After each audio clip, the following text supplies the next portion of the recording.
This episode is brought to you by Progressive Insurance. Do you ever think about switching insurance companies to see if you could save some cash? Progressive makes it easy to see if you could save when you bundle your home and auto policies. Try it at Progressive.com.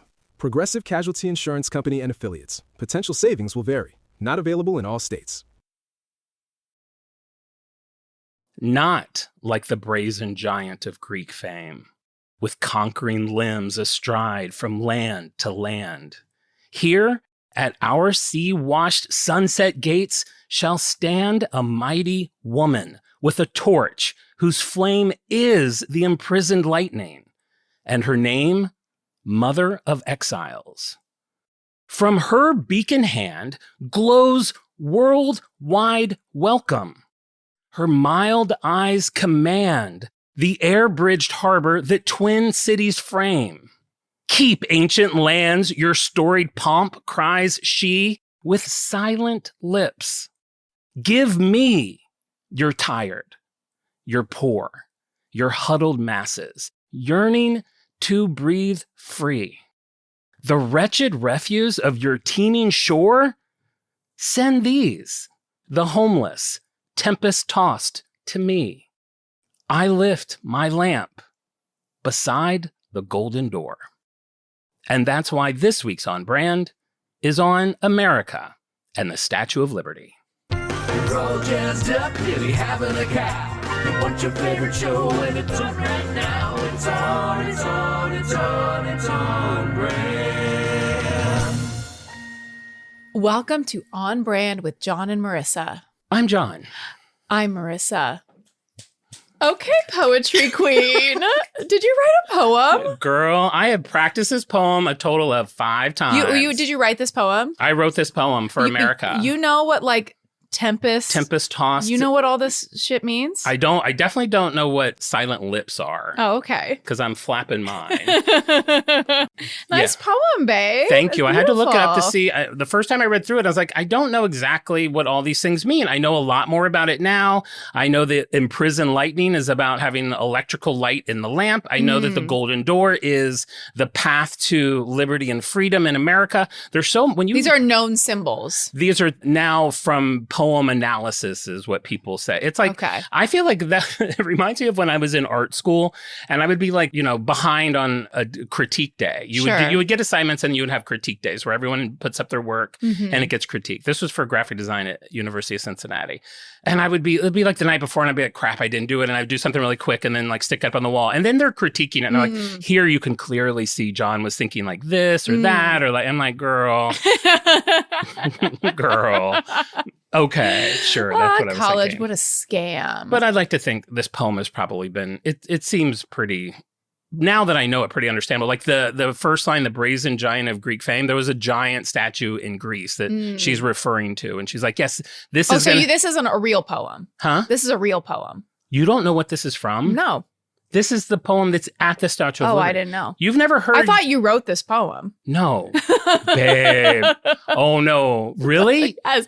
I said, did you write a poem? You've never heard Give Me Your Tired, Your Poor? I have heard that. I know that. I got the headline. You're tired, you're poor, you're huddled masses. Yeah. I don't know that. The poem. You thought I just put that in my own poem. Yes. Oh, I thought you were having your Amanda Gorman moment. I thought you were a poet laureate. No. This is The New Colossus by Emma Lazarus. It's a good poem. That's why it's a plaque-worthy? Plaque to have the Statue of Liberty for the last 120. Yeah, it's a good poem. You know what? That's a good poem. This is how much I credit that. Like, I'm like, Jon could write a poem that good.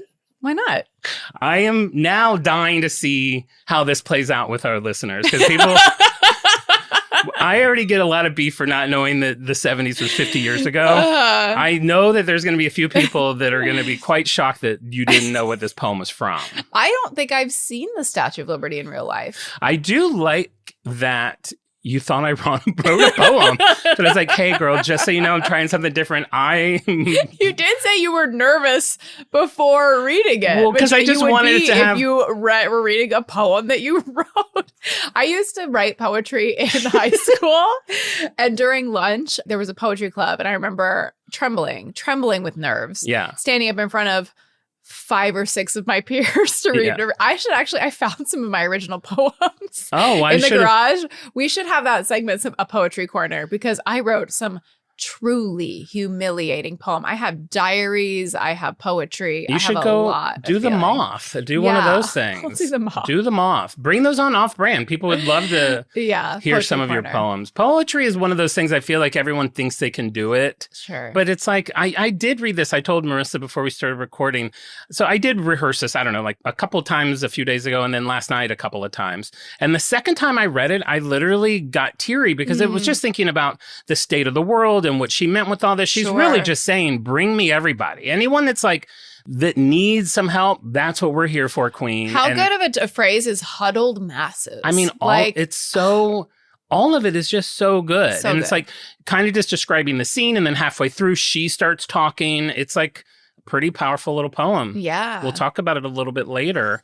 I know she's got the torch. She's got the, I already warned Alistair. My shows have been going a little bit long lately, but I usually stay in that 7-page range. This is an 8.5 pager. I mean, it also is America. Dude, trying to get this story down to that. I was like, you could have just done the Statue of Liberty, but you're like, America. Well, 250. Hello, recognize. It's the 250th. I'm throwing America in there because I know everyone's going to say, is the Statue of Liberty a brand? Oh, hell yeah. Are you Here's kidding? The thing. America is branded. So with America, we have the Statue of Liberty. We have the flag. We have the eagle. We have all these symbols that are our brand. And then I was like, okay, cool. My January's, now I know what I'll do next year. I have got my next 3 Julys figured out. So I decided just to pick one. Great. This story is a long story. This is a really, pretty condensed version of it, I guess, but I do think I got a lot of information in. I'm going to do a few disclaimers. If you don't know, the most basic thing is we got the Statue of Liberty from France. That's the extent of my knowledge. There's a lot of French names in here. I don't know how to say them. I've looked them all up. There's like a guy who's like, so you want to say this name, this. So you say it like this. If you're in America, you can say Laboulaye. And I'm like, okay. So then I write it out like Chuck. Just call them all Labubu. One of them is, the main guy's name is Labubu, basically. We'll get to him.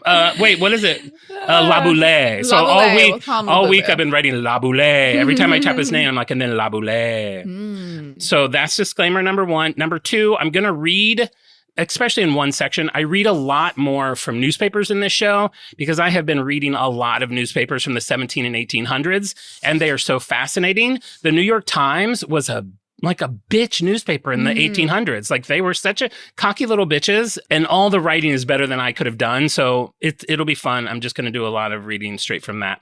Yeah, and it's long, like I said. But, it's summer. You're on road trips. Save this for a road trip. This is and also, you want to squeeze in a little summer learning for your kids? Buckle up. Classes in session. There's one moment where you're going to want to... 6-page report on my desk by Monday, kids. There's one moment where you may want to pull over and put down your sandwich. I don't know, because I don't know what people know, and I don't know if it's even that exciting, but I remember... Well, you know what I know, which is 0. Babe, I literally can't wait until next Thursday. I'm going to wake up at 6 a.m. next Thursday, and Steve is going to be like, she didn't know that was the Statue of Liberty. Have you seen the statue?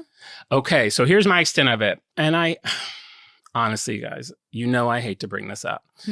When I was in New York, when I was nominated for an Emmy, I had to make a trip to New York. And I decided when I made the trip, how did I do it? I wanted to stay. If I go somewhere, I usually like to stay a week because I don't travel much. So if I'm going to go, I want to stay a week. So I couldn't decide if I should go to the Emmys and then stay a week, or stay a week and then have the Emmys happen. And then I was like, you know what? If I lose, then I'm just there for a week, kind of like bummed out that I lost. So I went for a week, and then the Emmys were at the end. But the last thing on my agenda was to go to the Statue of Liberty. And by that point, I had barely learned how to navigate New York City. I figured out the bus route I needed to take. You have to get all the way down to the harbor or whatever. I don't know the city well enough. And I do all that. I trudge all the way down there, and I get there. I get out. I get up to the pier where you go to buy your ticket, and there's a big sign: government shutdown, Statue of Liberty closed. And I was like, it was the first day of the government shutdown, which I knew about, but I didn't even enter my mind that was part of the government. Yeah, right. It's like, and I was like, what? So I couldn't get on that ferry. I did end up paying more to get on a private boat that doesn't take you to it, gets you kind of close to it. So I have seen it. I would, now that I've done the research on it, I would love to knock on our big toe.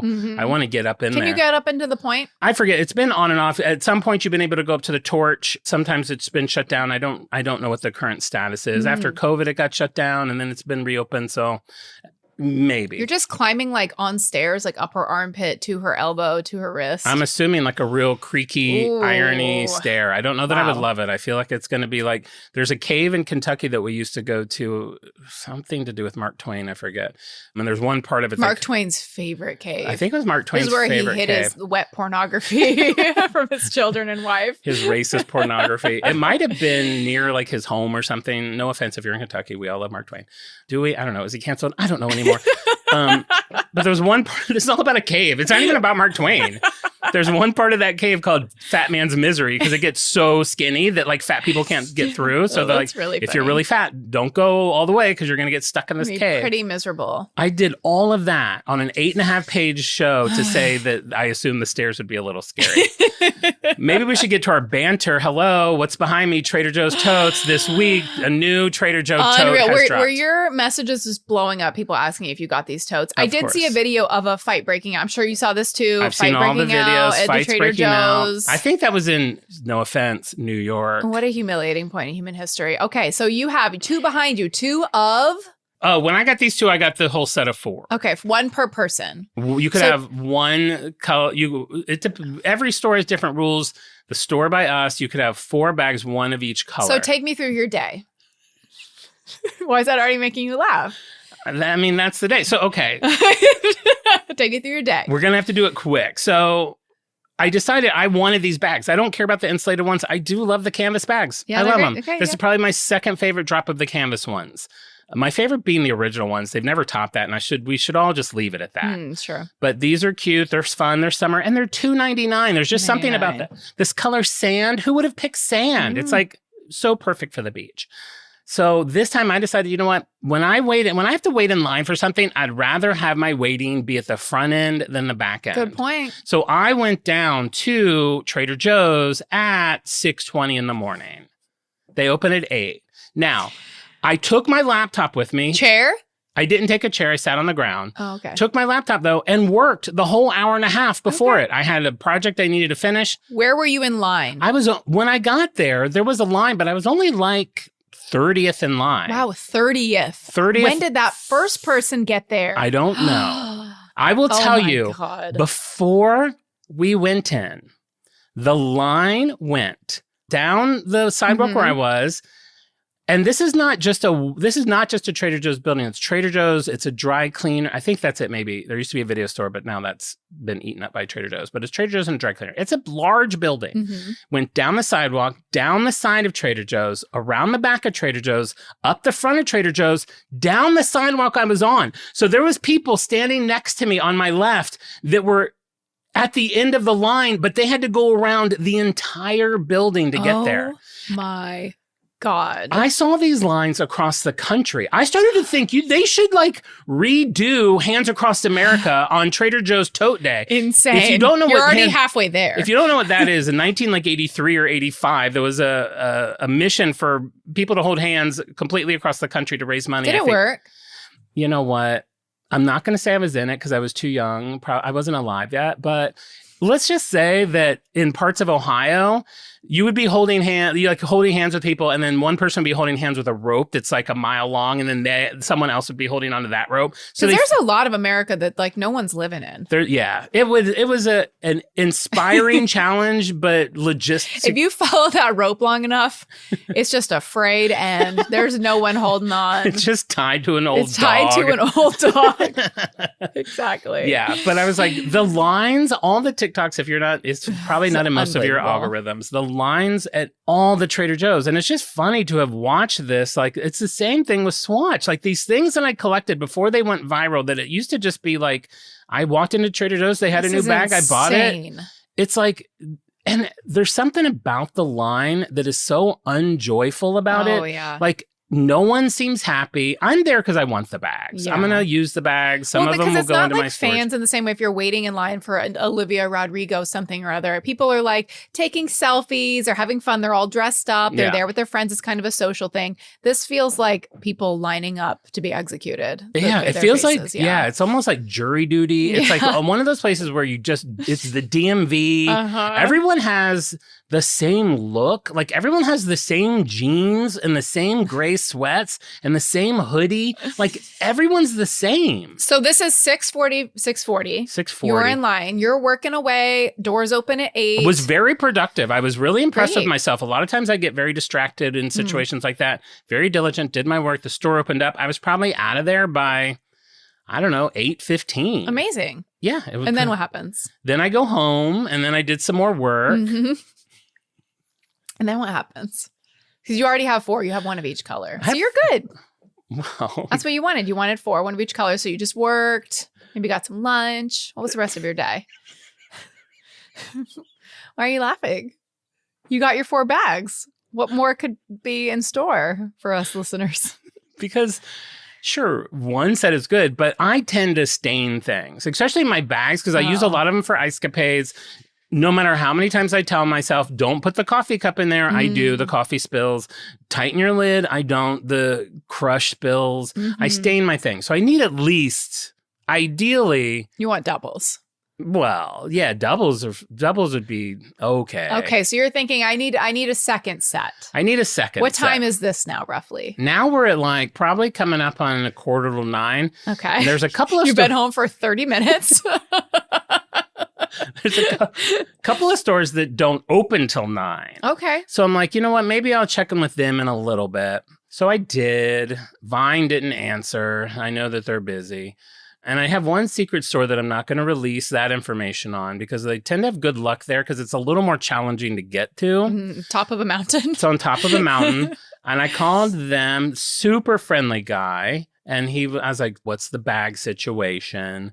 He's like, we still have some. I was like, okay. I was like, just be honest with me. Because I don't care. I mean, don't care. I don't care. Yes, I'm calling Mr. you. Cool. I have a spreadsheet. Like everything's marked. I don't care. But I'm 20 minutes away. Will you have it? He's like, they're going steadily. As he's like, there's no line anymore, but they're going steadily. Line. Okay. I was like, I'm 20 minutes away. Do you think you have 20 minutes of stock? He's like, I do think I do. So I was like, okay. So I truck it over there. And he was right. They were going steady. It was like people someone in front of me, I walk away, someone got up behind me, like boom, boom, boom. And now they usually just have 4 of them together and they just hand them to you. Everyone wants the same Everybody thing. wants all 4. Everyone wants all, because I do think 90% of the people are selling them. Okay, yeah. Because then that day you start to see them posted. So to buy 4 of them, it costs $13. And then people will sell that bundle of 4 for between $29 and $50. Oh my gosh. So it's not like a ton of money, but if you do that over and over, people are bringing their families. So it's like when I was in line at that 641, by the time we got in, the woman in front of me had 4 new people had joined her. And I'm trying to... She has like a 1.5-year-old. It's like they're a customer. Apparently 4 per customer. I did see some TikToks that were no longer letting children buy them because they said that you're cheating the system. That's like me with our... we have... Some of our freeways here have... carpool lanes. And to me, I literally want to make a law. You can only use the carpool lane if the other person has a driver's license. Oh, yeah, sure. Because if you've got... You can do it with a newborn baby. You can do it with a newborn baby. Sure. It's like, I'm saving a car off the road. She would have to drive herself to work if I weren't here. We're carpooling. So, yeah, that's one of my griefs that'll never be solved in this lifetime. So then, yes, I did get a second set. Okay, great. So then you had 8. Then I had 8. And that was it. For that day, yeah. What do you mean? What do you mean? So then, I was done for the day. I went and finished my work, got my job. What day was this? This was 2 days ago? This was drop day. This was 2 days ago. Yeah, I think 2 days ago. Okay. And then yesterday, no bags. Well. How many Trader Joe's in total did you go to? Only 2. I started going back to mine each morning. I went on the way here. I now have 4 sets of bags. We got to get to the show. You know I like 5 squirts, but I did say when I just picked up this last set of 4, I think 4 is fine. 4 is fine. 16 bags? 16 of this one. Like plenty. We can have this one. I mean, some of the the earlier ones, I have 7 of each. Yeah, you probably have like over 100 now. I know. My storage is kind of like a bag, like archive. God. But there's something, I do think there's something about this little bit of joy Does in this the world. fourth set hit as hard as the first set? Or is it diminishing returns? What was annoying was yesterday I dropped by the store at like 8:20 and there was only like 15 people in line. Met a really cute lady who has lived in the neighborhood for 26 years, Maria. Never met her before. We talked. I showed her the Bird app. She was all excited about that. I'm pitching Merlin everywhere. Merlin should give me some sort of kickback on this. I will say I do like it when I have a nice conversation. I had that I mentioned on, I think, Off-Brand last week at Olivia Rodrigo. Met 2 lovely people. That's and great. Sometimes you meet really great people. Other times you just sit there and sulk. The line when I stopped over here was like down all the way that building again, but it's going so fast now. So I mean, you got back in line today, this morning? I did. But it went fast. It was like 10 minutes. Then I went in and this never happens at Trader Joe's, and then I really have to start the show. One of my condiments at Trader Joe's is half off. They never make it. What is it? It's like that. You know how they have that crunch oil? Yeah. They have one that is sesame seeds instead. Oh. It's like sesame seeds, sunflower seeds, and pumpkin seeds. And I love it. I put it on avocado toast down to $1.99. Trader Joe's never puts anything on sale. So I'm like, great. That's now going to be discontinued. Bought 5 jars. All right. Now let's go. Oi. Lady Liberty. This is what she fought for? If only she knew. These huddled masses would then be huddling around a big cardboard box full of tiny bags. She's like, these huddled totes, give me. She'd be like, what's in the bags? Is it food? Is it water? No, you dumb bitch. They're empty. We're buying packs of 4 to resell or store and not use. Get her. Kicking Lady Liberty's ass. For asking such a dumb question. This is America. I did think it was dumb. One of the TikToks I saw yesterday, someone had bought the 4 bags and then had them put them in a paper bag. I was like, you just bought 4 bags. What are you doing? They wanted them in pristine condition. I guess. They want them soiled by their disgusting car. I love that so many people are like, they're for my daughter. I was like, your daughter needs 4 bags? Give me a break. You're selling them, you lying whore. And then people make these ads for him like they're like a J. Crew ad for him. It's like, you guys, like you're making $14. This is too much work. I can't. Be a hoarder like me. Make nothing from them. And I can't believe I'm doing this after helping clean out part of my mom's home and like seeing all the stuff that she bought multiples of that just sat there and did nothing. What kind of stuff would she get multiples of? Like Coca-Cola tins and, cute little commemorative things. Yeah. And now you're going to be my child cleaning out my stuff. My mom goes, because my mom is a hoarder. She was like, boy, you guys are going to have one heck of a garage sale when I'm gone. And I went, yeah, garage sale. And then I went, beep, beep, beep, beep. Right here, boys. This is the spot. I will say, the one time like 3 years ago when we were helping her clean out something and there was a bunch of canvas totes, there was an old Trader Joe's bag in there that I wanted to ask for, but I was too embarrassed for. If you come across that again, don't tell your sister Mary. I would like that bag. Yeah, she would probably claim it. She has her eyes on like... I know. Hopefully she doesn't listen to the show. I don't think she does. All right. So the Statue of Liberty... Bitch, what's your deal? Bitch, what's your deal? Ultimate Queen, yes. Good Halloween costume. I thought you had a Statue of Liberty hat. Haven't you worn one before? Have I worn a Statue of Liberty hat? Like a foamy one? I felt like you had a foamy one. Maybe in like 2007. Oh, I thought you'd worn it on the show one Halloween. I don't think so. All right. So how did the Statue of Liberty come to be? So from the very beginning of America's fight for independence from Great Britain, France has always been on our side. They were secretly giving us supplies and money in 1776. And then the War of Independence ended in 1778. And over in France, there was this real fascination with what America was doing, like living in this world of democracy and liberty, because they weren't having that over there yet. So there was this French aristocrat. I can't even say that. I was like, I'm not going to be able to say his name. I can't even say like what he is. The American English word. This French aristocrat. Aristocrat is the movie with the kitties. Oh, that's what I'm thinking of. It's really They're cute. so cute. They're French. The French aristocrat. Alexis de Tocqueville. traveled in the U.S. in 1831, and he was just really fascinated by our system of democracy. He goes back, and in 1835, 1840, he publishes 2 big volumes called Democracy in America. And it really examines what we're doing. It's saying like what's working, what's not working. And it helped to create this whole like fascination with what democracy looks like in France. So imagine you're over there and you're under like rule. You're like, wow, like, oh, they get to do this. They can go on ice capades. I'm always doing that at a hotel. I'm like, what can we do to bring this back I want to this where I'm from? Here. Wow, French press on a tray in the morning? Okay. Coffee pot in the bathroom? Yes, please. Using bathroom water to make my coffee? I see you. Oh my God. You know what I would take from a hotel? What? Ice machines. Oh, good point. Yeah. Can you imagine that? Right next to my bed. That'd be heaven. All right. So he's done those. Then we have Édouard de Laboulaye. Born January 18th, 1811, he becomes this prominent political thinker in France. He's a leading expert on the U.S. Constitution. He's a deep believer that everybody should have freedom, that it's a sacred right. And France at this time is under authoritarian. Thank you. Rule of Emperor Napoleon III. Heard of him. Is that the same Napoleon? Short King. Short King? Is that him? I don't know. All those people have, there's like 4 names. There's Georges, there's Napoleons, right. Kennedys. People are like, wow, I'm really excited to learn about today. And they're like, God, these guys are freaking dumb.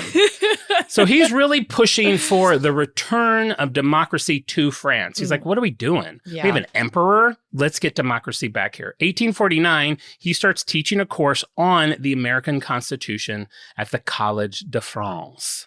He's a big supporter of Abraham Lincoln and during the American Civil War, because of his desire to end slavery. He's like, yes, King, let's do it.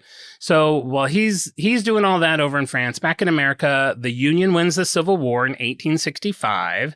The 13th Amendment passes, abolishing slavery in the U.S. And that's really, I do feel like, kind of reaffirming the branding of America. Mm-hmm. That's what we're saying we are. Land of the free, home of the brave. Land of the queers, home of the queens. I couldn't think fast enough. Yes, the free queers. So Laboulaye comes up with this idea, and I put a joke in here. I do like sharing my jokes. I like that too. So you know how sometimes you go onto a podcast and they have like little like sound bites, or like you say something and they cut to like a movie to reinforce that. Sure. So I thought when I said that, Laboulaye comes up with an idea. We quickly cut to Blair in The Facts of Life, where her classic line is, I have another one of my brilliant ideas. This is a really good idea. We should bring in that device where we have like a soundboard with little like movie or TV quotes. Bink. We're going to need a bigger boat. Say hello to my little friend. I'm the captain now. I am captain now. We should have that. We do need that. I need those at the ready. That's the one thing. Okay, so let's do it again. So we want Blair saying, from Facts of Life, saying, I'm having another one of my brilliant ideas. So Laboulaye comes up with a really brilliant idea.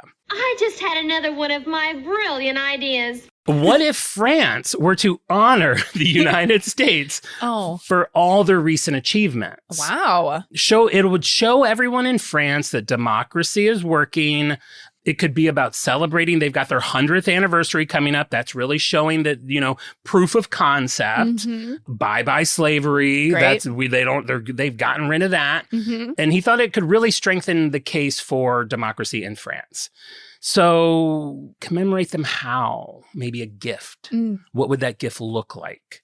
1865, he's having a dinner party at his home, and he's talking with his friend, famous sculptor, Frédéric, Auguste, Bartholdi. And his wife is lighting the candles, but they're up really high, and she's wearing her signature green robe. She had just been given a book that she wanted to put on the bookshelf. So she had a book in her left hand. She was reaching to light the candle with her right hand.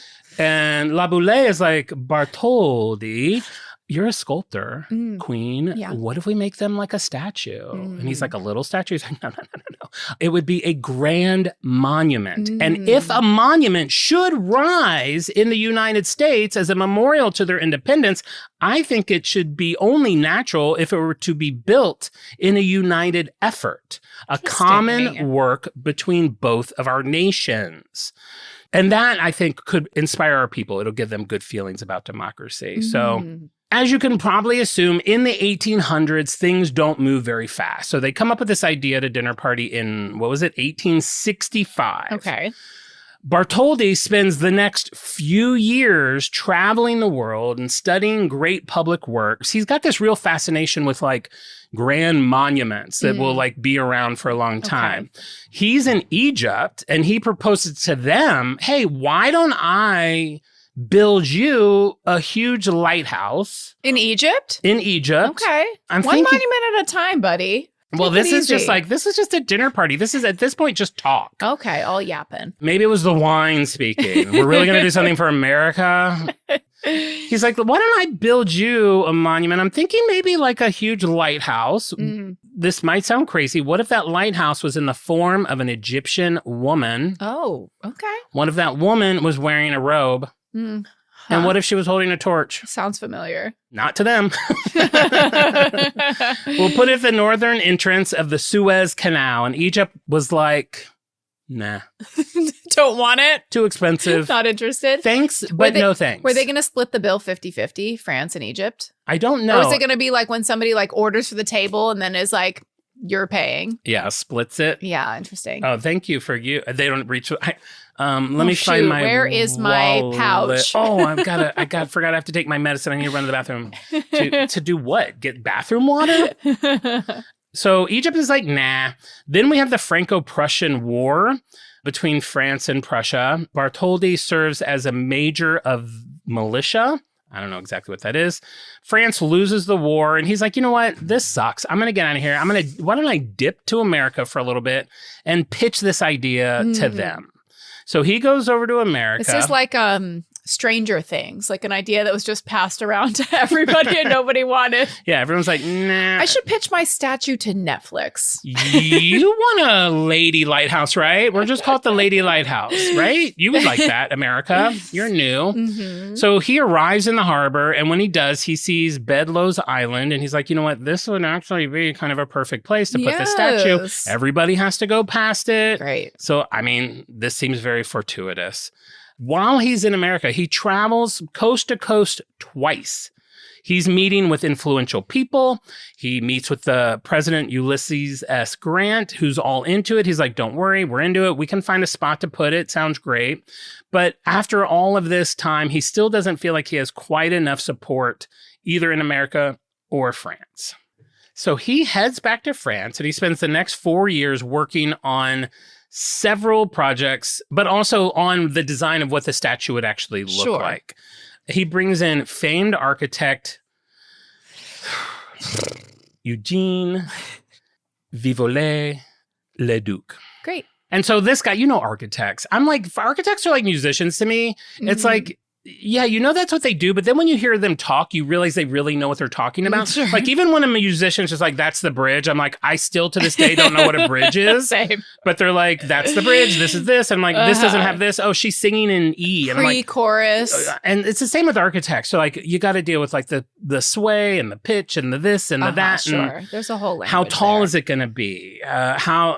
He was like trying to figure out how do you do the facial features where if they're like, they have to be distorted in a little way so that if you're at certain distances or angles that they don't look weird. Yeah, because it's not a statue. This is a building. It's basically a building. Yeah.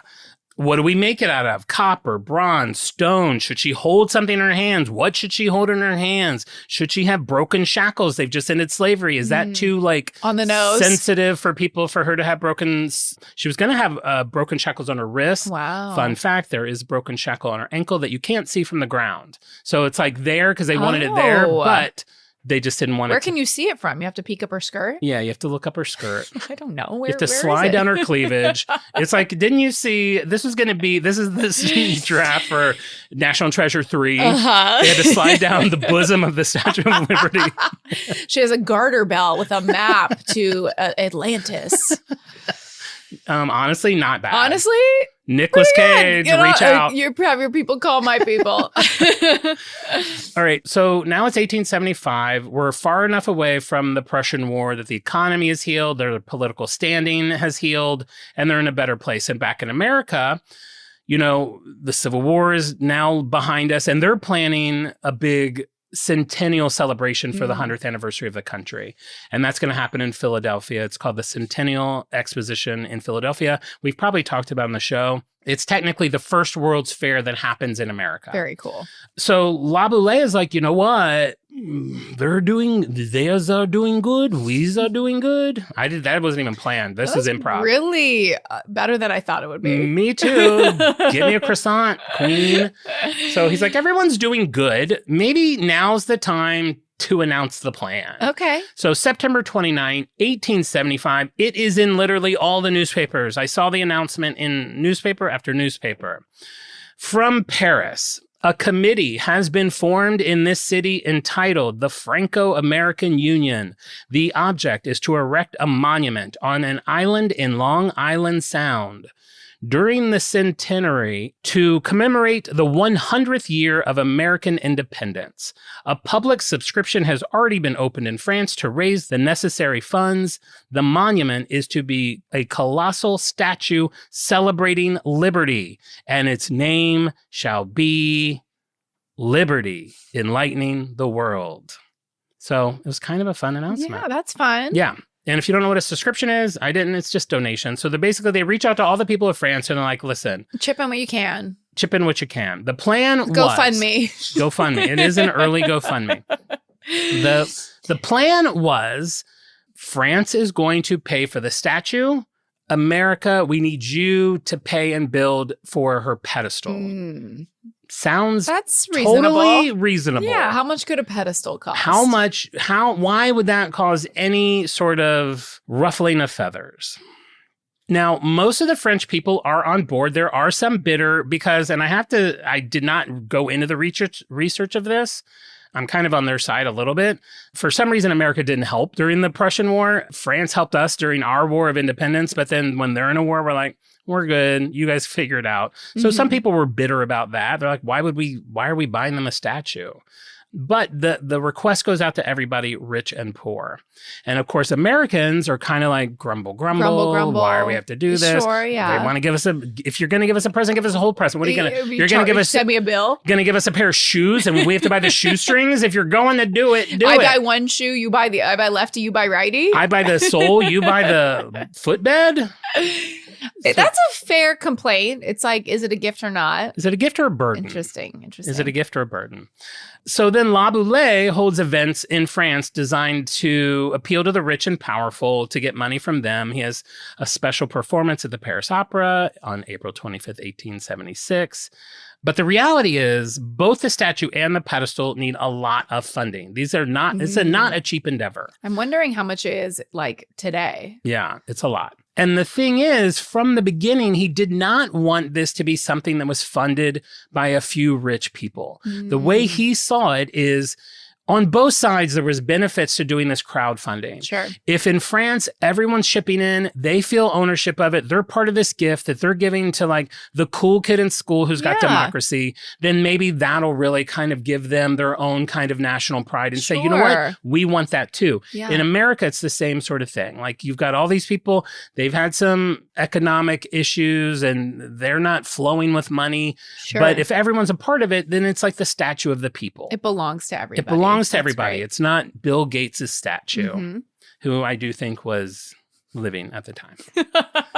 A prominent donor for the platform. So Bartholdi comes up with a plan to get Americans excited to like give money, open their wallets and their purses. So he's like, you know what we need to do? Let's have a little teaser.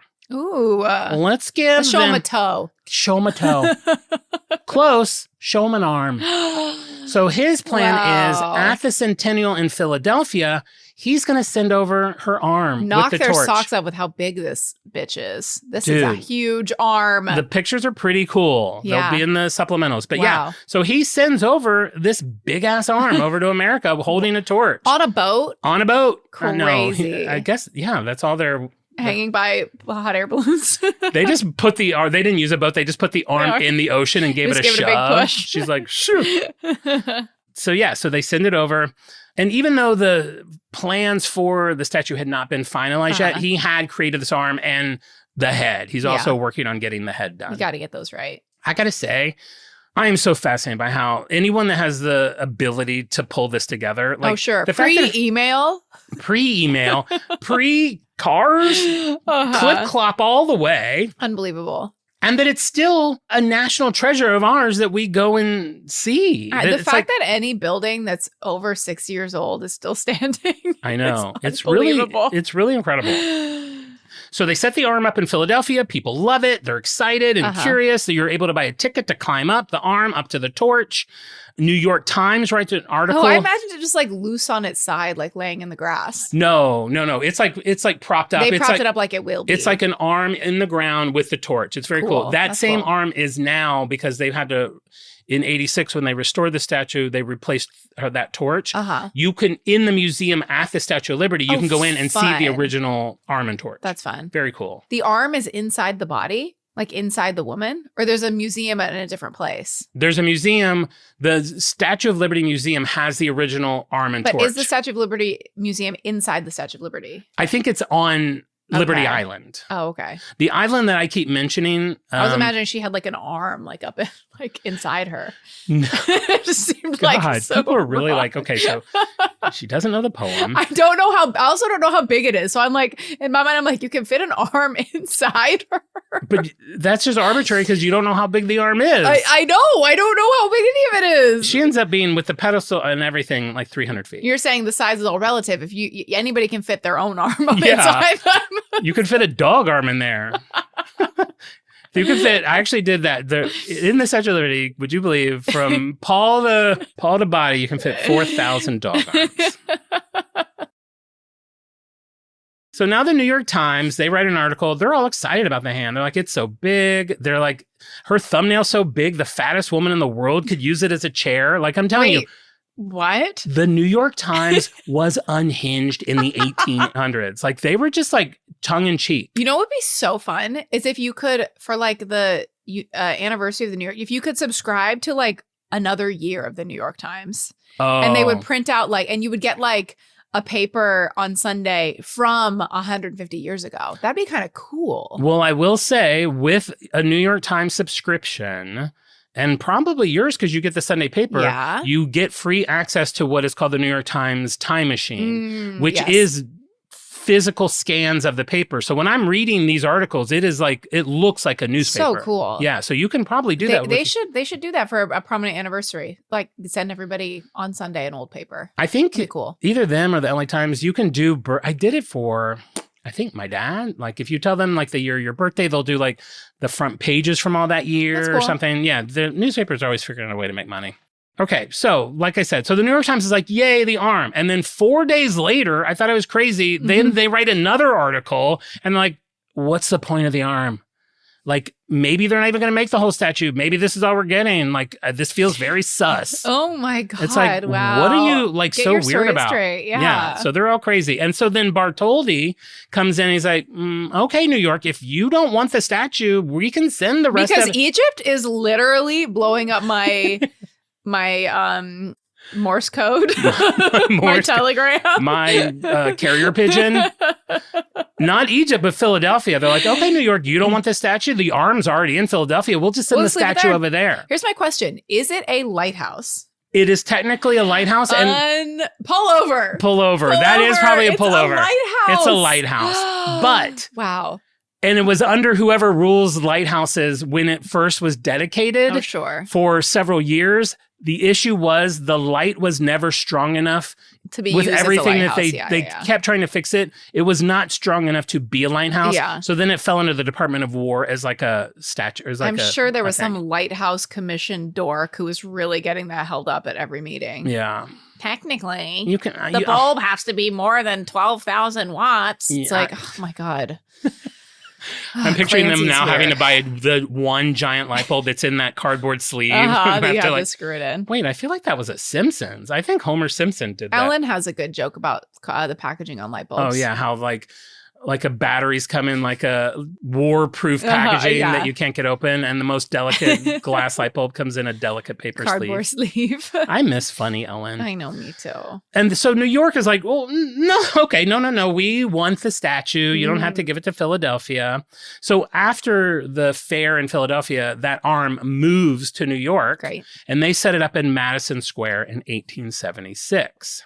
God, that's long ago. So now it's on display in New York. Bartholdi returns to the U.S. because he's like, I'm not hearing much about the pedestal. So he comes in to address. So this statue is just going to sit where? We're going to be putting It's going to be mushed into the rock? We're actively building it. Interesting. And I don't see where it's going to go. So he comes over. He's meeting with different groups to try to get some momentum going on the fundraising for the pedestal.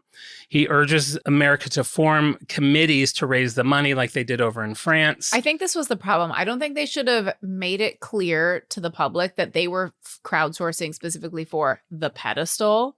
I think that made people feel like knowing you're chipping in for the pedestal is less exciting than knowing like we need to raise money for just the whole thing, the statue. Right. And then sure, all their donations are on the pedestal, but they don't have to know that. We want them to be like, wow, I helped pay for her nose. I helped pay for it's like I helped pay for the base. Tell people they're contributing to the whole thing. This is just my like PTA fundraising tip.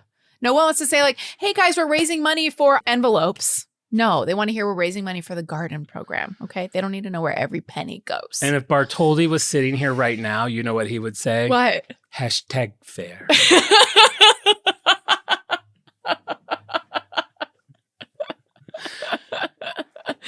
Fair enough. So he's saying, you know what? You guys should really you need a committee. You need someone who's like going to spearhead and do this. Yeah. So they make some committees, the main one being called the American Committee. Great. Very straightforward. Patriotic. Fun fact, one of the members of the American Committee is 19-year-old Theodore Roosevelt. I'm not surprised. I mean, he had his toe in everything. He was a busy boy. Yeah. Wow, that's awesome. You didn't finish the book, so you probably never got to I that got shit. past him being 19. Oh, okay. Yeah, I know what he was They up just to didn't at put 19. this in the book. Didn't mention it. Wow. He was really busy. I mean, he had gumption. He was getting out there. He did have gumption. So 1877, Bartholdi goes back to France and he's focusing on finishing the head because they're going to display that at the Paris World Fair in 1878. Wow, this head is getting around. I know. I didn't know that there was so much to like. I thought they're like, here's a statue. Doot. Good time to be in the boat business. Yeah. My God. And crates. Because they don't just throw that arm on a boat. They disassemble things and crate them up. Really? Wow. Yeah. Vintage crate, estate sale. Oh my God. How much Statue would I of Liberty love head, this side up. Vintage Statue of Liberty crate. That's awesome. To put all my totes in. So France is fundraising. They're like making models of the statue and selling those. They're selling tickets to come and watch the construction, which I thought was really cool. I'd love that. They're having lotteries where you could win either a silver-plated or a terracotta model of the statue. Cool. By the end of 1879, France has raised about 250,000 francs, which is enough for them to finish the statue. Great. So France is like, okay, cool, we're good. Now, vivo les ducs. Okay. Vivo les you just got to say it with confidence. You can't be, it's like doing a turnabout. There you go. You just got to enter, Vivo les Duc. Yeah, this name can smell fear. Yeah. Or just say it like a hillbilly. Vivo les Duc. Vivo les Duc fell ill, got sick, died. Oh, shoot. He died. Before seeing the statue complete? A lot of people don't get... Was it like brass poisoning or something? Died of brassiness. Oh, and then I have a note. Because that's what happens when you take so long. Oh, that's a good point. A lot of these things take years and years and years. Oh, wow. So that's what happens when you take so long. That's what happens when you take so long. Yep. I do that on my live I started that a couple weeks ago, my live on Skid Row. Anything, like I'm just always filming everything. Anything I see weird, I was like, and that's what you see when you're on Skid Row. It'll just be a like flat rat, a burning dog, a flat rat. And that's what you see when you're on Skid Row. So he's dead. We got to get someone new. Enter Gustav Eiffel. Wait, of the tower? Of the tower. Wow, let's get a guy who knows his way around a big sculpture. Fun fact, tower's not around yet, but this is pre-tower. I'm not even pulling over. I'm in reverse. I'm going down the highway in reverse, careening into traffic. Wow. Good thing he didn't make us name at the Statue of Eiffel. Right? Right? Imagine. Bitch loves a name. He loves his name. For Eiffel real. Tower. That is a great name, though. It is good. I wrote in there, heard of him. And then I wrote, maybe not, because the Eiffel Tower wasn't built yet. Okay, Queen. All right. So he has to figure out all the technical stuff, that same stuff that I was talking about with all that stuff that the architectures have to figure out, shifting, cracking, lifting, all that stuff. How does it not fall down? How does it not fall down? Right. How does it not just run into the ocean? I can't imagine. Every Time I go past a building, I am in awe that even one building, like a huge parking structure, I'm like, this is impossible to fathom that somebody figured out how to do this. I would be lucky to have built a shack with leaves. Yep. Let alone rebar, pouring cement, the right level for cars to drive on. Cars themselves. I would love to see me on Combustion? Survivor. I don't think I would do good. Definitely not. Social game I would have. Yeah, but I don't like to be even a little hungry. I don't like to be in discomfort at all. Jeff, how many peeps did you say I was allowed to bring? That would be actually a really fun Survivor season. They get the friends of the people who applied for Survivor. And so they're thinking like, oh, my friend's on Survivor. I'm going to be participating in this challenge some way. And then those people end up having to compete on Survivor. You know what they could do? I think they've probably already done this along those lines. The switch. When the family comes to visit them, they and have they're to like, switch. you're in the game now. And then they get to go, but they wouldn't want to leave. But they do something. No, but that'd be fun. I think they've had the family come and have to do a competition. Yeah, they would have to do a challenge. Yeah, Reality shows used to be more evil like that. Like secret, what was it, like Joe Millionaire? You have to marry somebody and you don't know who he is. They're like, we used to pull the rug out a little more. Yeah. I think we should do that. Survivor used to do like gross eating things. They don't do that anymore, do they haven't in a while, and they did last season. They did in the classic where they would an auction for food. Like you think like you're going to auction for like a mystery meal, and it's like a pile of grubs. Oh God, you thought it was a McRib and it's right. McGrubs. No thanks. I miss those days. Fun. Fear factor. All right, so 1882. The statue is now complete from the waist down. Oh. Bartholdi invites reporters to come have lunch. How fun is this? Come have lunch on a platform built inside the statue. In the belly button? In the belly. So they're like just hanging out in like Lady Liberty's navel. That's fun. Eating an old sandwich. An orange? Eating an orange. So New York still has the arm, and the New York Times is still being sassy about it. They're making fun of the fact that they still only have one arm, but they're like, you know what? I guess for anyone that's given money, at least they know their donation has gone somewhere. I guess one arm is better than no arms. Yeah. Maybe someday we can get a pair of legs to put in Central Park. Just really being bitches. Meow. Now, the arm in New York is like the flame is tall enough to see from pretty good distances. That's cool. So it becomes like this advertisement for the statue they have it there for 6 years. Oh my God. People take souvenir photos there. It's 50 cents to climb the ladder. And initially it was like, the new cool thing. But after a while, it just became like, oh yeah, that's the arm. Like it's just part of the city now. So it lost some of that like desire. Donations start to slow down. Other cities start to move in. Boston is like, you know what? We'll take the statue, which New York Times put a reply in the newspaper. This statue is dear to us, though we have never looked upon it, and no third-rate town is going to step in and take it from us. Philadelphia tried that in 1876. Wow, third rate. And failed. Wow. Let Boston be warned in time that she can't have our liberty.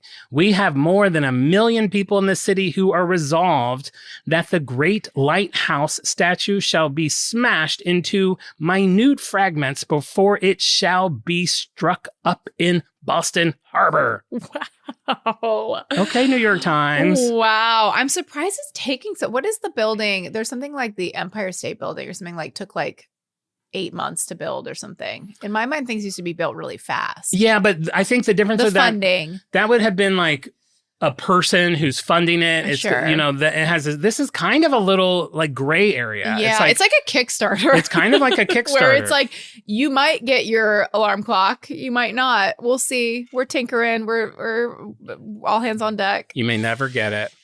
Washington, D.C. chimes in and they're like, you know, you might be surprised how nicely the statue would fit on the Washington Monument. Good point. It's almost like it was made for it. And I was like, wait, do you know what the Washington Monument is? Is that big spike? Yeah. So I was like, how would the Statue of Liberty fit on the big spike? What are you talking about? So I looked up the Washington Monument for this year. Yeah. It was only halfway built at that time. Oh, okay. So we have our base. It was basically like a platform. I was like, because it was not going to fit on that point. That's really funny. And then like once they heard that they were rejected, it's like, all right, I guess we'll keep building it up to the spike. Yeah, basically. So I learned that how long do you think it took to make that Washington Monument? Just looks like a stick in the ground. It seems so easy. I could do it in 3 months. 30 years.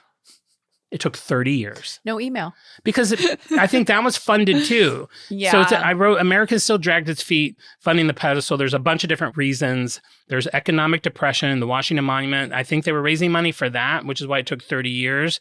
That some people think the French should just pay for it all. Mm-hmm. American art, a lot of people thought American art should be made by Americans. Interesting. And after the Civil War, apparently the kind of like the vibe on what art should be in America was more realistic than it being like an allegorical. Is that how you say symbolism? Yeah, like a symbol, like of. It's funny to think that these were like what American, like the culture things that Americans were arguing about, like who should pay for the statue. I know. I'm picturing them just funny. Like roasting a rat on the fireplace, and they're like, "Z, we're not gonna wait. They're French too. They're not paying for the statue. No." So it just dragged on for years. Wow. But eventually, New York and the American Committee finally made a push to raise some money. They have benefit concerts, art exhibits, auctions, selling models of the statues like they did in France. They're selling souvenir photos, mementos, yada, yada. 1883, they have an auction called the Art and Literary Works. I wish I could speak. In 1883, they have an auction called the Art and Literary. Oh my God. Once I can't say something, I can't say it. You know what I'm talking about. Works. And so they're auctioning off original works. They reached out to Mark Twain. Heard of him? Maybe. Of the cave. Racist porno. Mark Twain, he submits a satirical. God damn it. It's a good thing you have a podcast. You're like, I wish I could speak.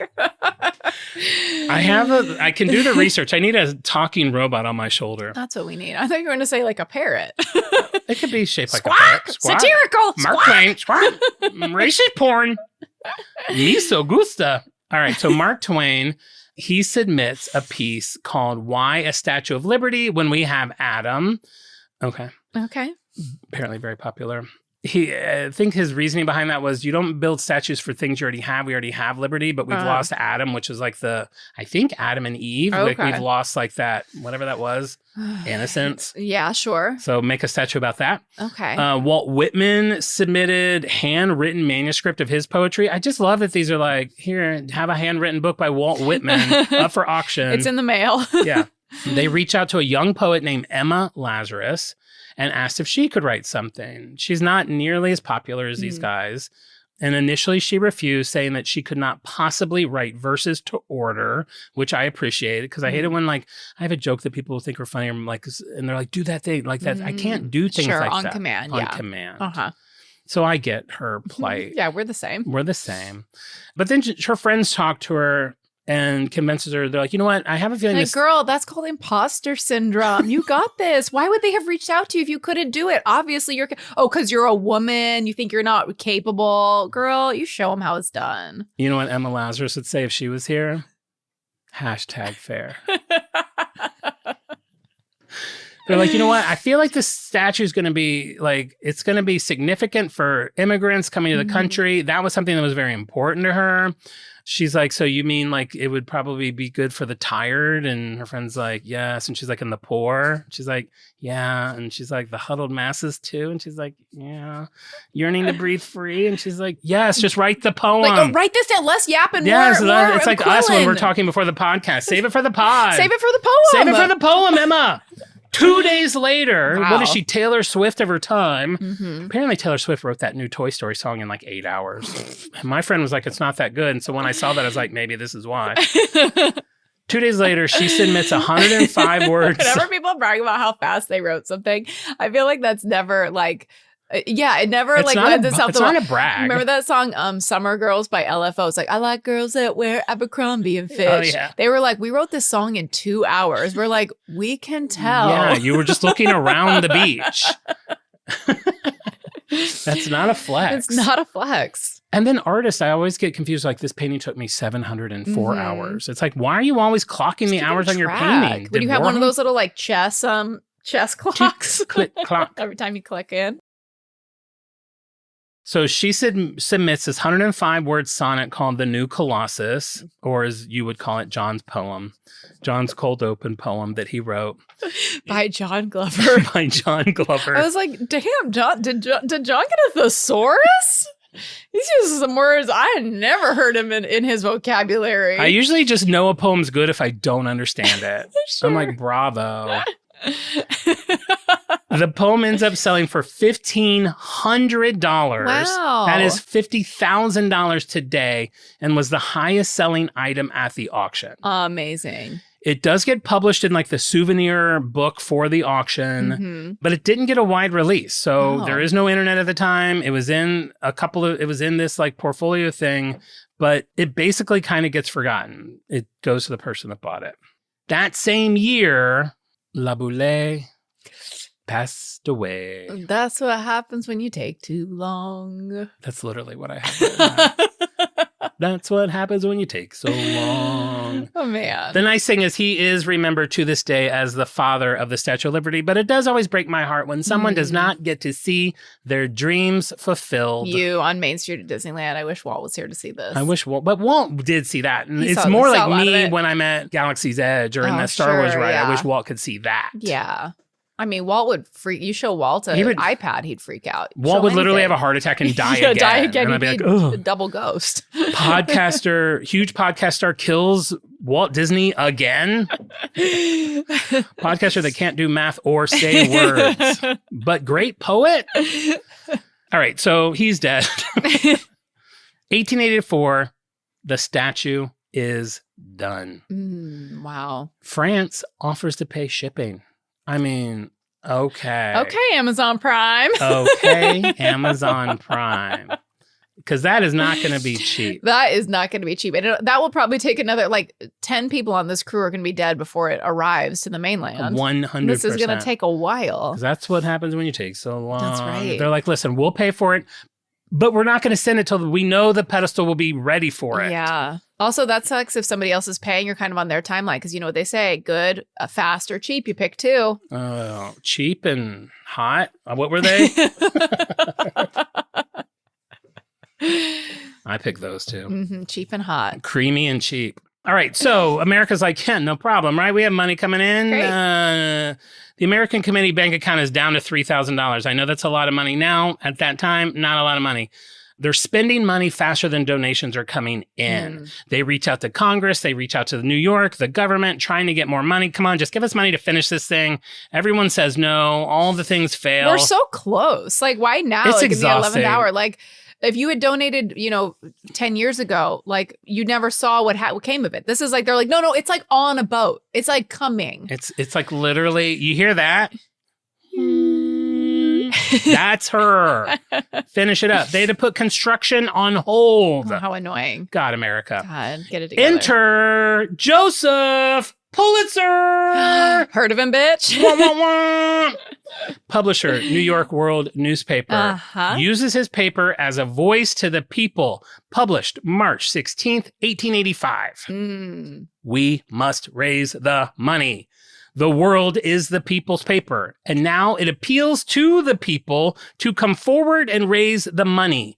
The $250,000 that the making of the statue cost was paid for by the masses of the French people, by the working men, the tradesmen, the shop girls, the artisans, by all, irrespective of class or condition. Let us respond in like manner. Let us not wait for the millionaires to give us this money. It is not a gift from the millionaires of France to the millionaires of America, but a gift of the whole people of France to the whole people of America. He pledges, if you donate, no matter how little, I will put your name in the newspaper. That's a really good idea. That's like me with the freak of the week. I know, it's like you with a free T-shirt with like a whatever. Like you have to have some incentive. Here's 1 penny. Put my name in it. Actually, here's 2 pennies. John Joseph Glover and Hollywood Justin.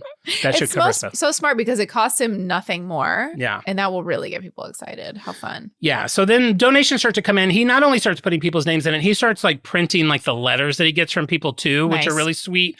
He gets a letter. He gets a donation from a group of children. They sent $1 and wrote, "This was the money we were going to go to the circus with." Oh. They get a donation from a home for alcoholics. They send in $15, which is $500 today.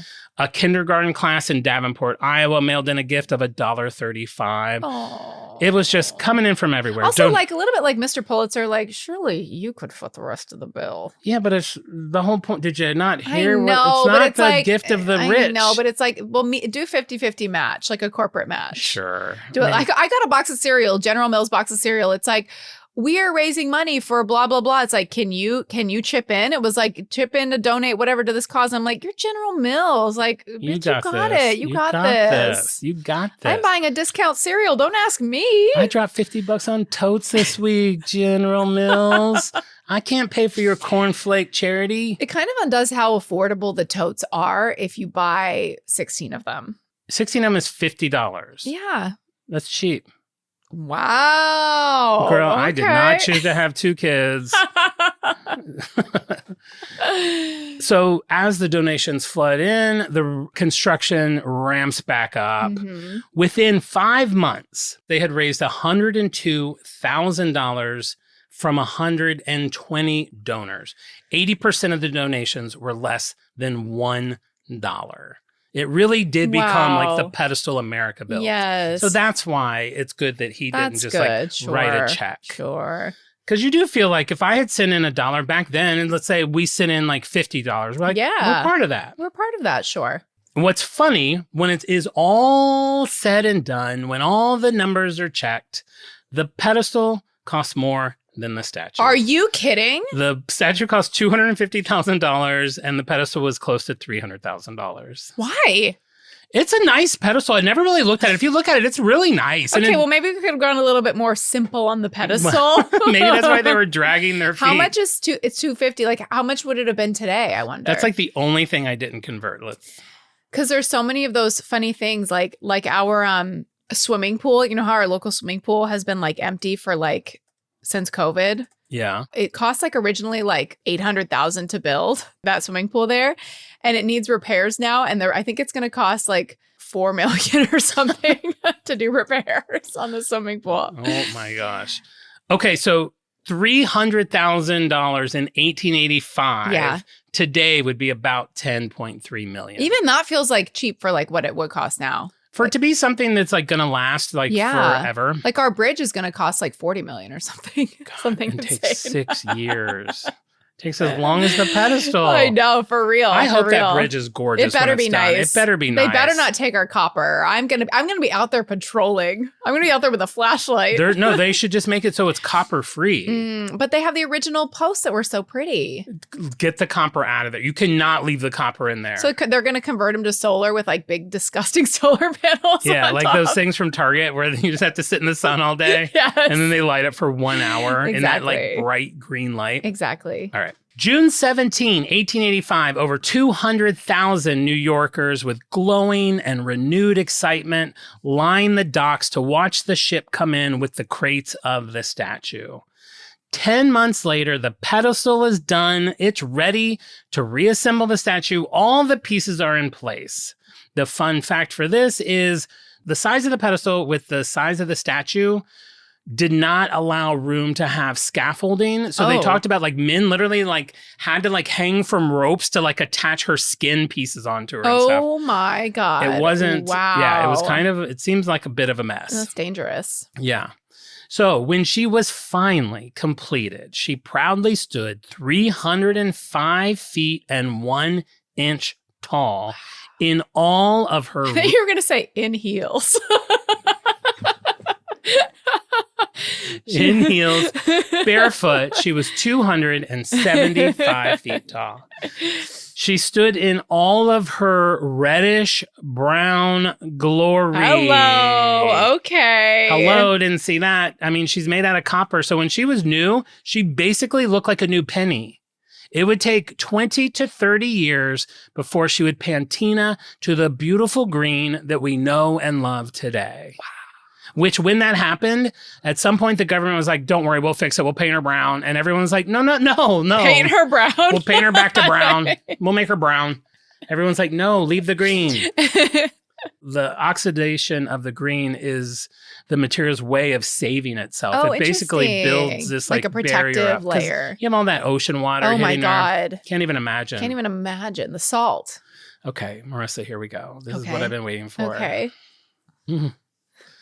October 28, 1886. I just realized that's the same year that Coca-Cola came out. That's the same year that Coca-Cola came Drinking a brand new Coke, looking at the statue. Cracking open a brand new Coca-Cola. Coca-Cola #1 at the dedication of the Statue of Liberty. Wow. Is there anything more? Somebody did. Ask your great-grandparents. I'm going to have a heart attack. 21 years after that dinner party where Laboulaye was like, maybe we make a statue. More chicken.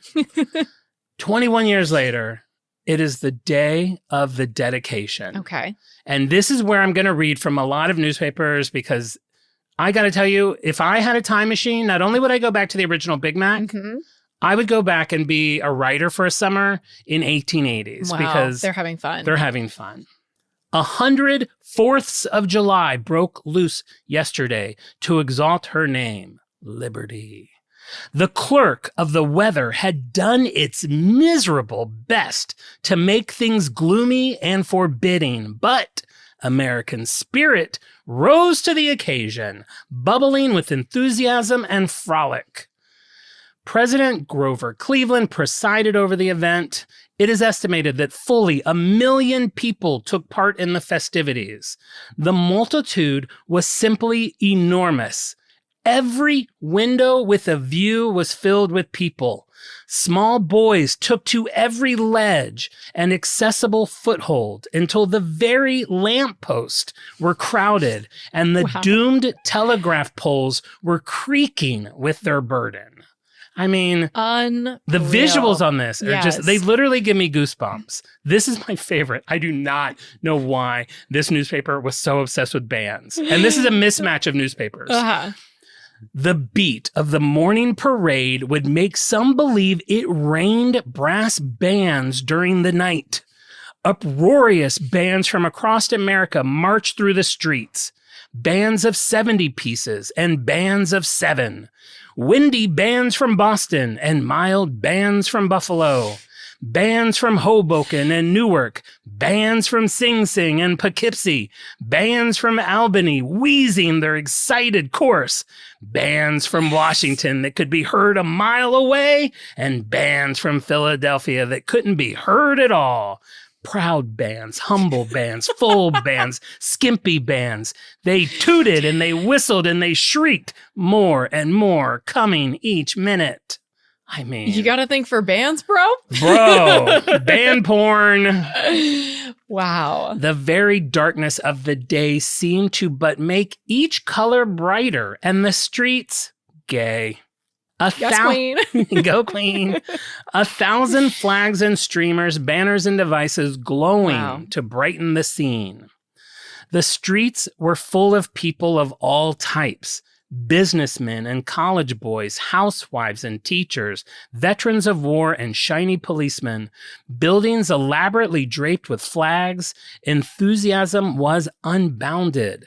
Thousands of strangers were in the crowds. A multitude of vendors of different nationalities were in the streets. At almost every corner, 3 or 4 different languages could be heard.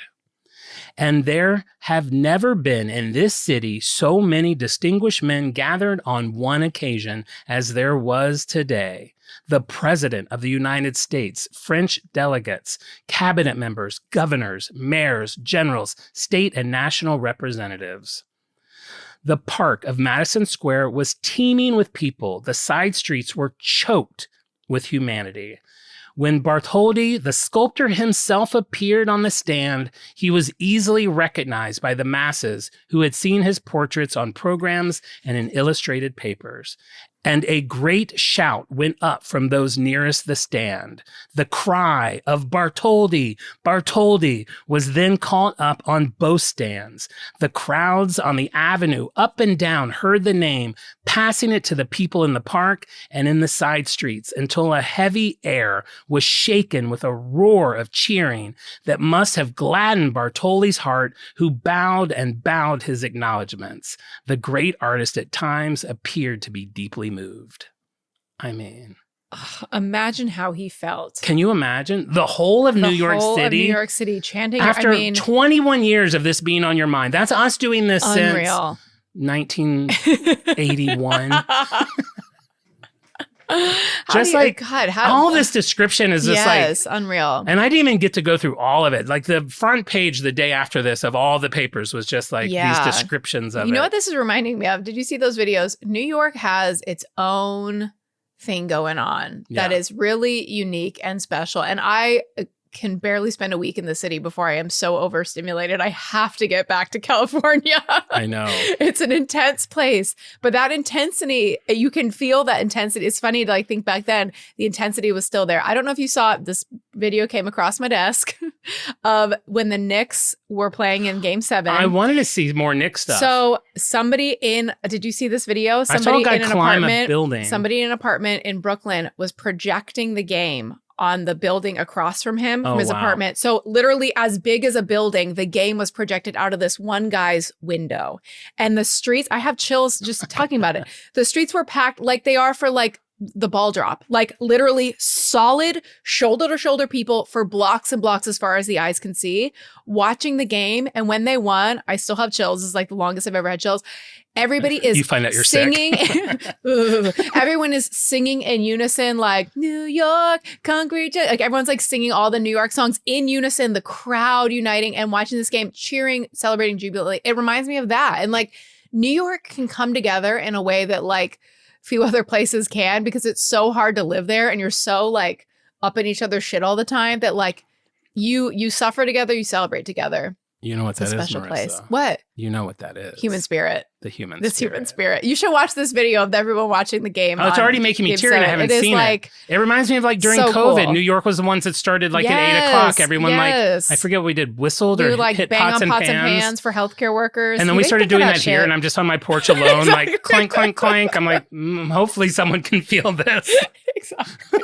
Some nurse is getting out of her car and to go into her house and she heard a distant clang and she knows that's for her. Some queer was clanging a pot at me, so I came inside. Yeah, it's a special place. So that's fun to think that back then they still had that same gusto.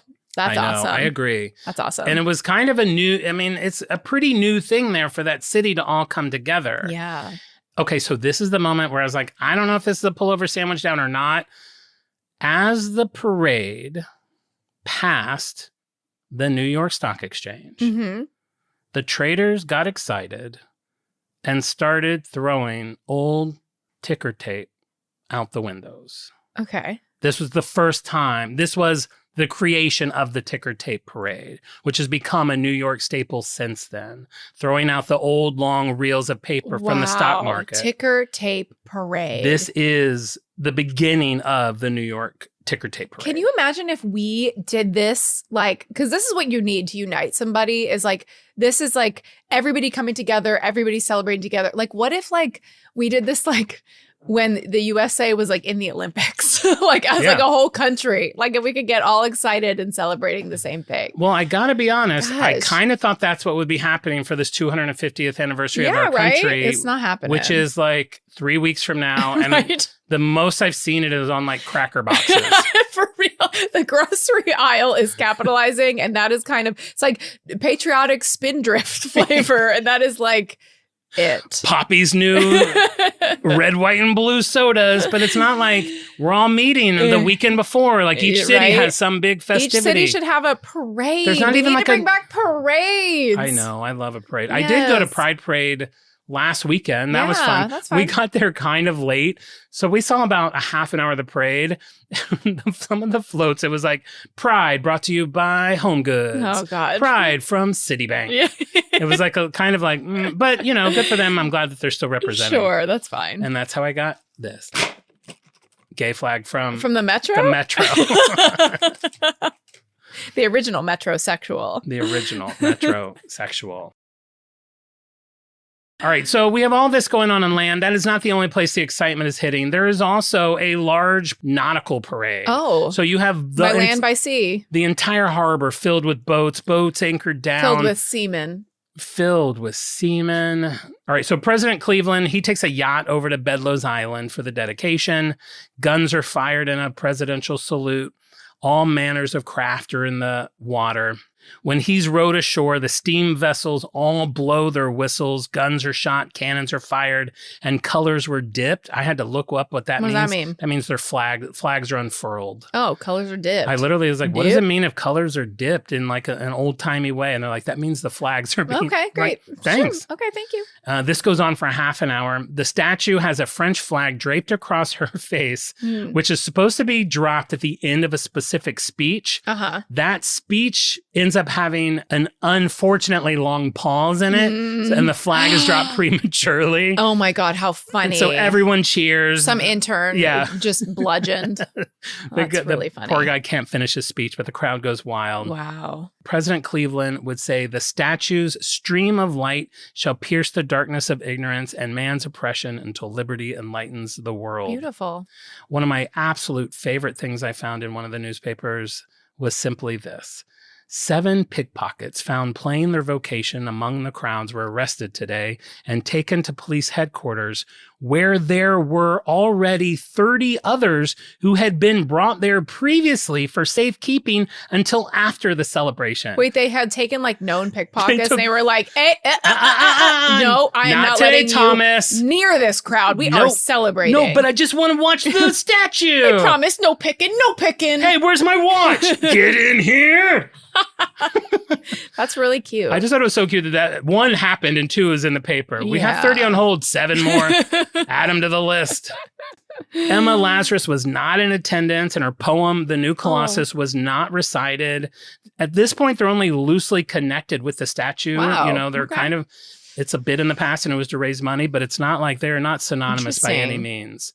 Issues surrounding immigration were barely mentioned in the speech. At the time, the statue is really about the friendship between America and France, American democracy, and the end of slavery. Emma would pass away a little over a year later, November 19th, 1887. She was only 38 years old. Oh my God. Her poem could have easily faded into obscurity.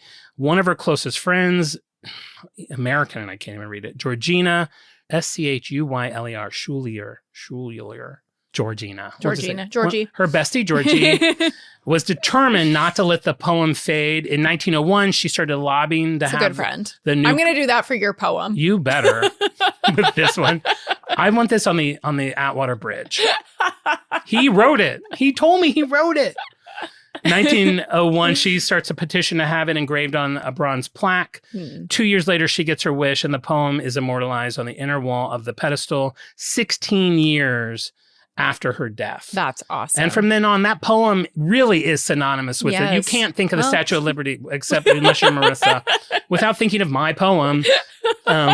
Give us your huddled masses.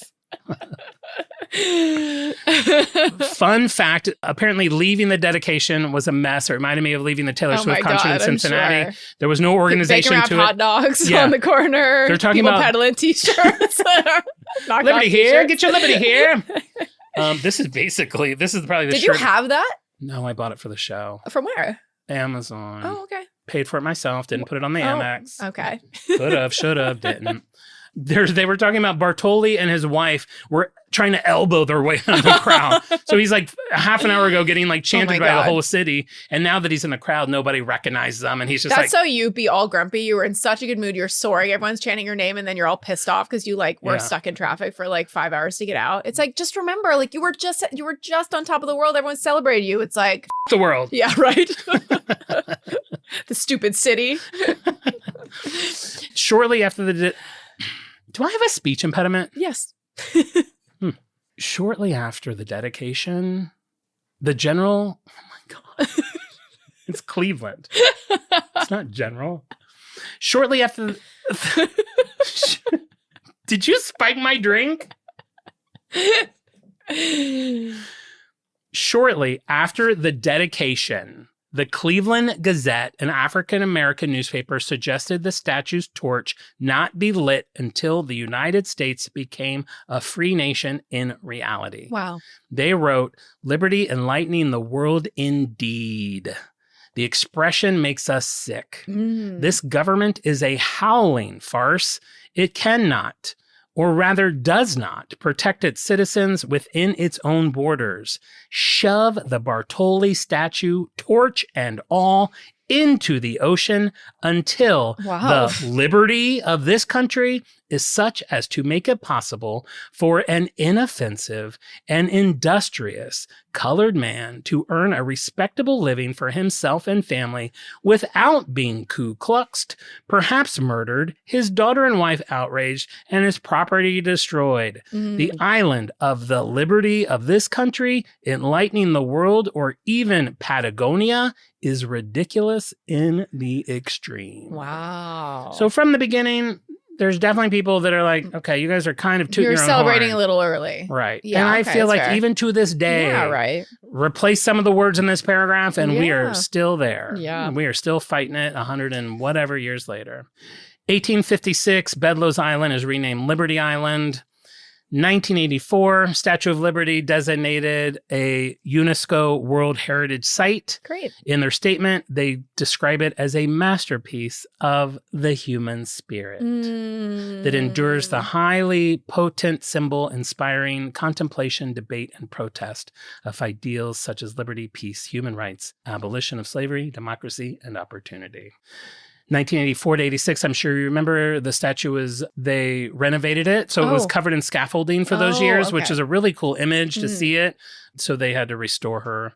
And then I'm going to plow a few fun facts because I think they're worth knowing. How many hot dogs tall is she? I did put how many pennies can you make because I wanted to have one.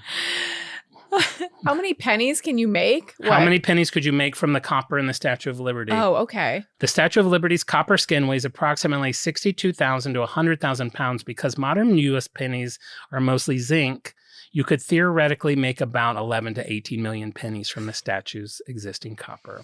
Okay.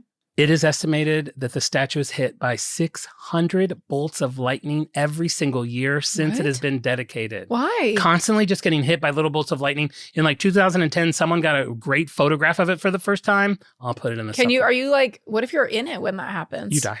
Oh, wow. 1,600 people die in the Statue of Liberty every day. It has become known as America's Death Woman. Wow. That's cool. Her book has the date of our Declaration of Independence on it, which was signed July 4th, 1776. The 7 points of her crown, which is actually not a crown. It's supposed to be a halo. It's not a hat she's wearing. It's supposed to be more of a halo. Oh, interesting. Those 7 points represent the 7 oceans, the 7 continents, and rays of the sun. And you, your siblings, and your mom and dad. These are me, Rob, Tom, Elizabeth, Allison, Mommy, and Daddy. Or the 7 totes I bought today. The chains on her feet, as I mentioned earlier, represent the abolishment of slavery. Her right leg is in mid-stride, which shows that she is moving forward and forever leading you to the way of liberty and freedom. Lovely. Her copper covering is only 2 pennies thick. Wow. Which I thought was really neat. Take this with a grain of salt. I only saw it once. Thomas Edison, inventor of the light bulb, proposed at one point that the statue have a gramophone inside of her so she could talk. So it should be like, welcome to New York. Okay. So we didn't have only good ideas. It was rejected. He's trying to move these gramophones. And last but not least, the Statue of Liberty is not the only statue on Liberty Island. There's also... She has a little dog? She has like Little Orphan Annie? A little doggy statue. No, there's a sculpture garden that has statues of Laboulaye, Bartholdi, Eiffel, Pulitzer, and Lazarus. All the heroes of this podcast. Wow, very cool. And there you go. Wow. Lady Liberty, as fast as the story could be told by someone with a speech impediment. And no distractions. Now that you know, I hope that this is a hard off-brand for you. You're like, now that I know it, I hate it. F***er. Now that you know the story of the Statue of Liberty, Marisa, what would you say? And this is the story of America, because I will say that one of the reasons that I did this episode is I still love my country. As I don't know if that is cheesy to say in this day and age. I am still hopeful for our country. It is Juneteenth today. Today, the Obamas are opening their presidential museum, and I've been watching all the stuff about that, and it gave me that hope that I have not felt in such a long time. And I am still very hopeful for this country. And I haven't given up on it. And it is bruised, but we are like in a tiny little bit of it. And when you pull out and see the timeline, this is not what this country is. This is a worthwhile pursuit, this democracy, this freedom. And I wanted to remind myself of what this was. And I felt like maybe this will remind someone else of what it is. What we fought for. All of that. I do feel still patriotic. Like if I hear the national anthem, if I hear about... You're like, did John write that? John wrote that, didn't he? He is so talented. Wow, bombs bursting in air. John, I need to remind me to tell him that that's a really good lyric. Can I borrow your thesaurus? That if I hear the national anthem, it moves me. I find the message of the mission of America to be very beautiful. And I think Statue of Liberty, beautiful symbol. Hard on. I have a hard on for this Lady Liberty. Girl, I know I'm gay, but I've never been harder for a woman in my life. Hard on brand for me too. And if you ever want to be inspired, go watch the Whitney Houston singing the Star Spangled Banner. I know exactly which one you're talking about. It's so inspiring. Good. But yes, definitely a hard on brand for me. Thank you, France. I know France. We have definitely forgotten about you. I don't feel like we care about you anymore, but thank you. Did they think that we were going to like team up on a statue for them because we never did? They're like on his deathbed. It's like when you get lunch with somebody, they buy you lunch and we're like, next time it's on me. Next time, all me. Next time. Then you never will have lunch with them again. Exactly. Bartholdi's deathbed, he's like, it's coming. It will come. It's so weird to think about. Like, we don't live in a world. I mean, now if a country gives you a present, it's just like the president gives you bribe. It's a bribe, or it's just like a TikTok statue. Yeah, this is just like teaming up, which is kind of cool. All right, well, there you go. That's the Statue of Liberty. Let's get out of here. I'm going to do a few shout outs for our Freaks of the Week. If you don't know what a Freak of the Week is, these are the lucky people. These are the smart people. These are the geniuses that listen to our show. Love that. That solve my Insta egg that I post every Wednesday on our Instagram story, and they figure out what our brand is going to be that week. I've already made one for the Statue of Liberty that looks pretty neat. Everyone that gets it right gets their name added to our Wheel of Freaks, which I spin 5 times and pick the Freaks of the Week. And those lucky people this week are Dana Rosenberg, Deborah, Elizabeth Nelson, Bradley Williamson, and Dallas Witt. So thank you guys so much for playing the egg. I really appreciate it. If you're not on Instagram and you're not opposed to it, get on there. We post a lot of fun stuff on there for you to check out. You can see when we guest on other podcasts. You can see Marissa's poster, my Insta egg, supplementals. And if you don't follow us on YouTube, subscribe to that too. Both of these things are totally free. I'm trying to get 150 more YouTube subscribers by August 8th. And I know that you want to be one of them. Just go to our YouTube channel and hit that subscribe button. While we're giving shout outs, I'd like to shout out a lovely listener who left us a 5-star review on Apple Podcasts. B-Zub says, the content comes second. Oh, she's not going to like this one then. Come for the facts and history of amazing brands and stay for the incredibly fun banter between 2 amazing hosts. This podcast is so delightful and amusing to listen to. I can't get enough. Thank you, B-Zub. If you haven't left us a review on Apple Podcasts, please do. Boost the show, boost morale. Follow us on Instagram @OnBrandThePod, TikTok @OnBrandThePodcast. Reach out, play the Insta game, chat with John in bed, in jeans, with peeps, with Totes. And with that, we'll be back next week with an all-new episode. And I'm going to give one more quick shout out to Carrie Tully. Apparently, she repeatedly recommended us to go into the Allison Rosen show. So thank you for doing that. We did record that show this week. It's out now if you want to check that out. And if you feel like we would be good on a podcast, be sure to reach out to them because we're happy to guest on podcasts that it makes sense for us to podcast. There you go. Yeah, that's right. Did that sound right? Yeah, that sounds right. So reach out to them and beg them and say, listen, whatever you do, put Jon and Marisa I on. love that. And remember, we may go off topic, but we'll always be on brand. Bye. Happy birthday, America. Bye. Bye.